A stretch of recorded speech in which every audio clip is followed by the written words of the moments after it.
আর যদি আপনার কন্যা সন্তান থাকতো ম্যাডাম, তার সাথে যদি এরকম কিছু একটা হতো, রাজ্যবাসী হিসেবে কি আমাদের আনন্দ উৎসবে মেতে যাওয়াটা খুব দরকার হতো, নাকি আমরা পারতাম? কারণ আমরা তো সম্মান করতে জানি, আপনি আমাদের রাজ্যের মুখ্যমন্ত্রী। ডোনা, তোমাকে না সম্মান করতে মন চাইছে না। 9 সেপ্টেম্বর সুপ্রিম কোর্ট অর্ডার দিলেন ডাক্তারদের নিজ নিজ কাজে নিযুক্ত হতে হবে এবং সময় নির্ধারণ করে দেওয়া হলো। যদি কোনো ডাক্তার নিযুক্ত না হন, তার এগেনস্টে রাজ্য সরকার স্টেপ নিতেই পারে। কিন্তু এটা ক্লিয়ার হলো না যে নিযুক্ত হওয়ার পর আবারও যদি কোনো ডাক্তারের উপর হামলা হয় কিংবা কোনো ডাক্তারকে তার প্রাণ দিতে হয়, তার এগেনস্টে কি কি সুরক্ষা নেওয়া হতে চলেছে। অর্থাৎ একতরফা একটা বিচার আমরা দেখলাম। যদিও সুপ্রিম কোর্টের এই অর্ডারকে আমরা কেউই অসম্মান করছি না, তবে দিনে দিনে আর কত কি দেখতে হবে সেটাই ভাবছি। যেমন ধরুন, সারা জীবনে আমার জ্ঞান তো আমি কখনো পুলিশকে এভাবে কথা শুনতে, হেনস্থা হতে, গালিগালাজ খেতে বা পুলিশের উপর মারমুখী হতে সাধারণ মানুষকে দেখিনি। বরং পুলিশ দেখে মানুষকে গুটিয়ে যেতেই এতদিন দেখেছি। সেই জায়গাটাও কিন্তু আজ হয়ে গেছে। তাই ভরসা বলতে আমাদের আর কোনো কিছুতেই হচ্ছে। আমি কাউকে আঘাত করবার জন্য আজকের ভিডিওটা করছি না। আমরা নিজেদের স্বাধীন দেশের নাগরিক বলে পরিচয় দিই। তাই মহামান্য মুখ্যমন্ত্রীকে আমি একটা প্রশ্ন করতে চাই। আমার প্রশ্নটা হলো, ম্যাডাম, আপনি আমাদের উৎসবে মাততে বলছেন। ম্যাডাম, তিলোত্তমা সত্যি আমার পেটের সন্তান নয়, ও আমার বোনের মতো। কিন্তু যেদিন ঘটনাটা ঘটেছে, তিলোত্তমা সম্পর্কে যা যা শুনেছি, নিজের পেটের সন্তানের থেকে তাকে আমি আলাদা করে ভাবতে পারছি না। তাই পুজোর উৎসবটুকু তখনই পালন করব যখন আমাদের তিলোত্তমা বিচার পাবে। আমি আপনাকেও অসম্মান করছি না, কারণ আপনিও একজন নারী। আজ হয়তো নারীর এই যন্ত্রণাটা বুঝতে পারছেন না যে যার মা বাবা তাকে হারালো, তাদের কাছে এই উৎসবটা আরও ভয়ানক, আরও কষ্টের।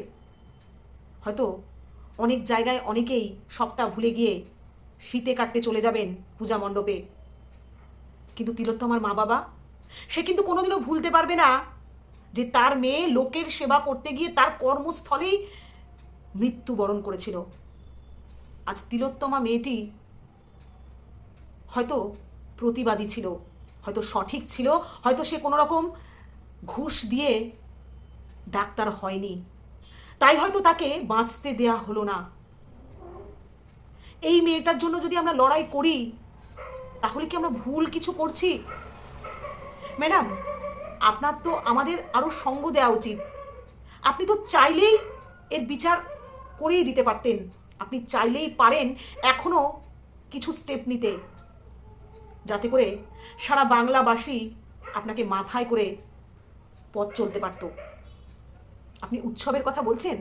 হ্যাঁ, আমরা উৎসবেই আছি, আমরা বিচার পাওয়ার উৎসবে আছি, আমরা আন্দোলনের উৎসবে আছি, আমরা সঠিক প্রমাণ পাওয়ার উৎসবে আছি। আজ মায়ের বোধনে যে শঙ্খ ঘণ্টা বাজবে, তাতে কি তিলোত্তমার আর্তনাদ থাকবে না? তারও তো নভেম্বর মাসে বিয়ে হওয়ার কথা ছিল, তার মনেও তো অনেক রকম স্বপ্ন ছিল। বলুন না, তার এই স্বপ্ন শেষ হয়ে যাওয়ার পেছনে দায়ী কে? ও নিজে তো নয়। তাহলে কেন কেন তাকে চলে যেতে হলো? জানি না তিলোত্তমাকে আমরা কত দূর বিচার দিতে পারবো, তবে বিশ্বাস করুন, সাধারণ মানুষের কাছে না অষ্টমীর অঞ্জলিতে একই মন্ত্র থাকবে, তিলোত্তমার সঠিক বিচার চাই। মা দুর্গা তিনিও জানেন তার সন্তানরা কতটা দুঃখে আছে। আপনি তো ঈশ্বর মানেন, আপনি নিজের মনকে জিজ্ঞেস করুন আয়নার সামনে দাঁড়িয়ে, দেখবেন আপনার অন্তর আত্মাও কিন্তু তিলোত্তমাকেই ইন্ডিকেট করবে। আপনিও তো কারোর সন্তান, আপনারও তো পরিবার আছে। আর যদি আপনার কন্যা সন্তান থাকতো ম্যাডাম, তার সাথে যদি এরকম কিছু একটা হতো, রাজ্যবাসী হিসেবে কি আমাদের আনন্দ উৎসবে মেতে যাওয়াটা খুব দরকার হতো, নাকি আমরা পারতাম? কারণ আমরা তো সম্মান করতে জানি, আপনি আমাদের রাজ্যের মুখ্যমন্ত্রী। আপনার ভালো কাজ ছিল বলেই তো আজকে আপনি রাজ্যের প্রধান হতে পেরেছেন। সেই দিনে ফিরে আসুন না ম্যাডাম, যেই দিনগুলো আপনাকে আমরা সব সময় সাপোর্ট করেছি। আপনি তো এরকম ছিলেন না ম্যাডাম, এত কঠোর। আপনার মধ্যে তো অন্তরাত্মা ছিল যে কাঁদতে জানতো, যে হাসতে জানতো, যে সঠিক কথা বলতে জানতো। জানি না আপনার পিছুটান আছে কিনা বা আপনার কোনো সমস্যা আছে কিনা এর পেছনে, তবে বিশ্বাস করুন ম্যাডাম, এটুকু তো মেনেই নিন। আজ যদি আপনি চুপ থাকেন, আজ যদি আপনি অন্যায়ের বিরুদ্ধে না এগোন, তাহলে একদিন আপনাকেও হয়তো অনেক কিছু হারাতে হবে। সেই ভয়েই কিন্তু, সেই কষ্টেই কিন্তু প্রত্যেকটা সাধারণ মানুষ আজ দলবদ্ধ হয়েছে। এটা আপনাকেও বুঝতে হবে ম্যাডাম। আর যারা ধরুন এই যে সৌরভ গাঙ্গুলি, কিছু সময় আগে জানলাম ডোনা গাঙ্গুলি, ডোনা, তোমাকে না সম্মান করতে মন চাইছে না।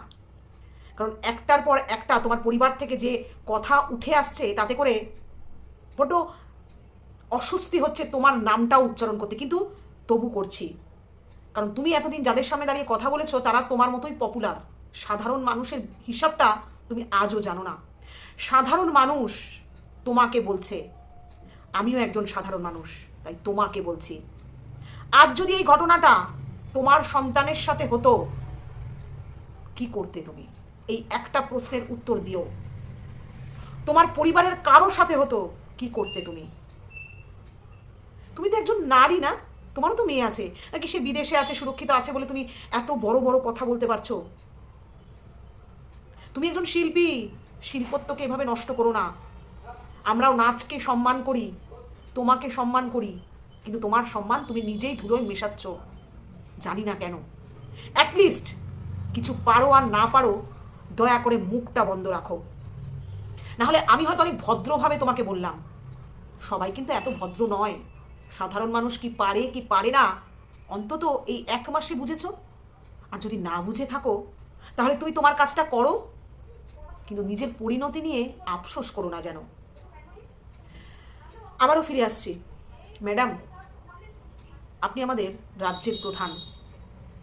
আপনার কাছে আমরা বিনীত আবেদন জানাচ্ছি, আপনি চাইলেই তিলোত্তমার মা বাবাকে, তিলোত্তমা হত্যার যে অপরাধী তাদের শাস্তি আপনি করিয়ে দিতে পারেন।